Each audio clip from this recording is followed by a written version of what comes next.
Well, only on Fox here at 10, a family of proud veterans, true patriots until the end, which for Carl Dorr came too soon when he was killed in Pearl Harbor. Dorr was assigned to the battleship USS Oklahoma, which sank after taking numerous torpedo hits.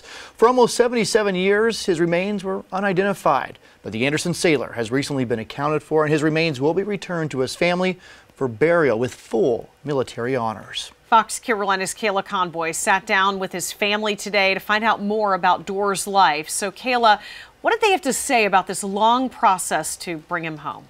Well, they say Dorr's father wrote letters to anyone who would listen, trying to find out more about what happened to his son. At the time, he was just listed as missing in action. So this is really big news to the generations alive today, to finally be able to fulfill a wish to bury Dorr's remains close to his mom and dad.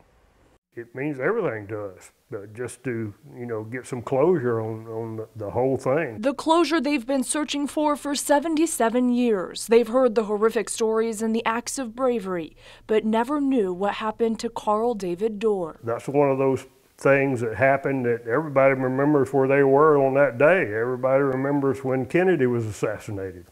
Everybody remembers when they flew the airplanes into the towers in New York. Everybody remembers what they were doing that day. But the people that would remember that are all passed away, so it's up to us to bring him back. His remains were buried and never identified until now. It was shocking news the family wishes had come sooner. Through various processes, my grandfather spent just probably a third of his life writing letters to the Department of Defense, to congressmen, senators, anybody who would listen.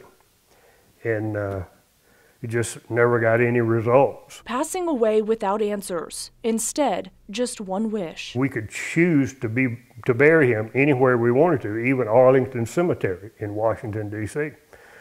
But it was always the hope of my grandparents to get his remains back here and be buried next to them. The family says in his short life, Dorr impacted many, leaving behind a legacy that would stretch on for generations, a legacy of selflessness and sacrifice. Carl also had a big impact on a lot of us going into the military as we were old enough to go in, pay respects, to try to follow in his footsteps. Both Charles and Jason ended up serving in the Navy, calling it an adventure they'll never forget. I went in as 18 years old, and I thought I was the king of the world, but it was a great honor,